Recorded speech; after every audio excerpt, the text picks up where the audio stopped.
इस वक्त कोरोना महामारी की त्रासदी से हम जूझ रहे हैं। दिल्ली, यूपी, महाराष्ट्र सहित कई राज्यों में कोरोना के मामले लगातार बढ़ रहे हैं, जिससे अस्पताल रेलवे स्टेशन जैसा दिखने लगा है और ऑक्सीजन सिलेंडर की कमी पैदा हो गई है।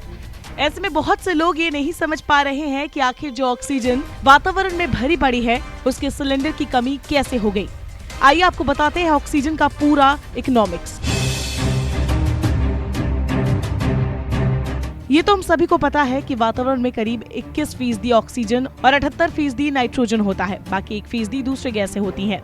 लेकिन मेडिकल ऑक्सीजन का मतलब होता है 98% शुद्ध ऑक्सीजन, जिसमें नमी, धूल या दूसरी जैसी कोई इम्प्योरिटी ना हो। कानूनी रूप से ये एक आवश्यक दवा है जो 2015 में जारी देश की अति आवश्यक दवाओं की सूची में शामिल किया गया था। इसका इस्तेमाल उन मरीजों को ऑक्सीजन की सप्लाई में किया जाता है जिनका O2 लेवल कम हो जाता है। मेडिकल और दूसरे कामों के लिए वातावरण से ऑक्सीजन को कलेक्ट कर उसे वैज्ञानिक तरीके से बड़े बड़े प्लांट में साफ किया जाता है। Oxygen gas cryogenic distillation process के जरिए बनती है। इस प्रक्रिया में हवा को फिल्टर किया जाता है ताकि धूल मिट्टी को हटाया जा सके। उसके बाद कई चरणों में हवा को कंप्रेस किया जाता है। उसके बाद कंप्रेस हो चुकी हवा को मॉलिक्यूलर छलनी से ट्रीट किया जाता है ताकि हवा में मौजूद पानी के कण, कार्बन डाइऑक्साइड और हाइड्रोकार्बन को अलग किया जा सके।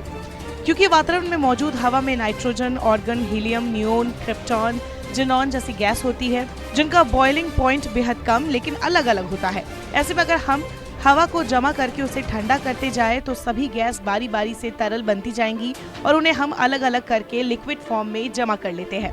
इस तरह से तैयार लिक्विड ऑक्सीजन 99.5% तक शुद्ध होती है। इस लिक्विड ऑक्सीजन को मैन्युफैक्चरर्स बड़े बड़े टैंकरों में स्टोर करते हैं।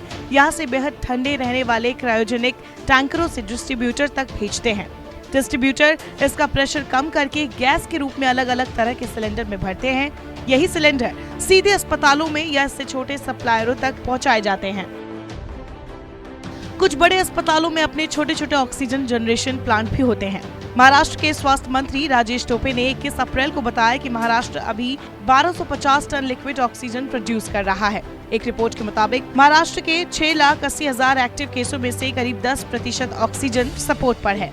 वहीं मध्य प्रदेश, गुजरात, राजस्थान, दिल्ली और उत्तर प्रदेश में भी ऑक्सीजन की मांग बढ़ने लगी है। हाल ये हो गए हैं कि एक राज्य के मंत्री दूसरे राज्य पर टैंकर से ऑक्सीजन चुराने का आरोप लगा रहे हैं।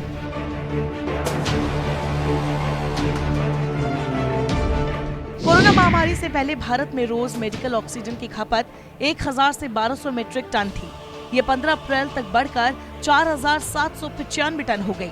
पूरे देश में प्लांट से लिक्विड ऑक्सीजन को डिस्ट्रीब्यूटर तक पहुंचाने के लिए केवल 1200 से 1500 क्रायोजेनिक टैंकर उपलब्ध है। रोजाना 2 लाख मरीज आने से टैंकर और खाली सिलेंडरों की भी कमी होने लगी है। देश में मेडिकल ऑक्सीजन के 10-12 ही बड़े निर्माता है और 500 से ज्यादा छोटे गैस प्लांट में इन्हें बनाया जाता है। जानकारी के मुताबिक गुजरात का आयोनेक्स एयर प्रोडक्ट्स भारत में मेडिकल ऑक्सीजन का सबसे बड़ा निर्माता है। इन दिनों जब देश में मेडिकल ऑक्सीजन की कमी पड़ी है तो सुप्रीम कोर्ट ने भी आयोनेक्स को लगातार इसे उत्पादित करने का निर्देश दिए हैं, जिससे कमी न पड़ने पाए। इसके बाद दिल्ली स्थित गोयल एमजी गैसेस, कोलकाता का लिंडे इंडिया और चेन्नई का नेशनल ऑक्सीजन लिमिटेड शामिल है।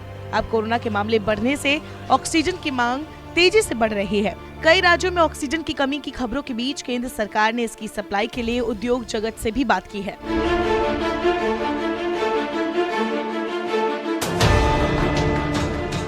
इस कठिन वक्त में सिर्फ Tata Steel 200-300 ton liquid medical oxygen हर दिन अस्पतालों और राज्य सरकारों को भेज रही है। वहीं जिंदल स्टील की तरफ से महाराष्ट्र में 185 टन ऑक्सीजन सप्लाई हो रही है।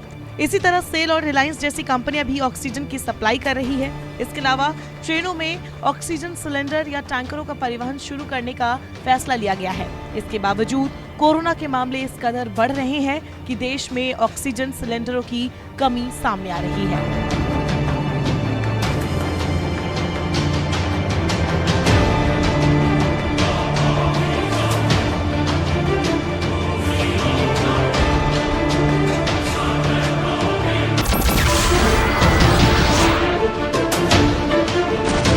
नमस्कार, मैं हूं मानक गुप्ता। अगर आपको हमारा ये वीडियो पसंद आया हो तो इसे लाइक और शेयर जरूर करें और हां, हमें सब्सक्राइब और फॉलो करना ना भूलें ताकि आप देश और दुनिया की कोई खबर मिस ना करें। तो जुड़े रहिए हमारे साथ और देखते रहिए न्यूज़ 24।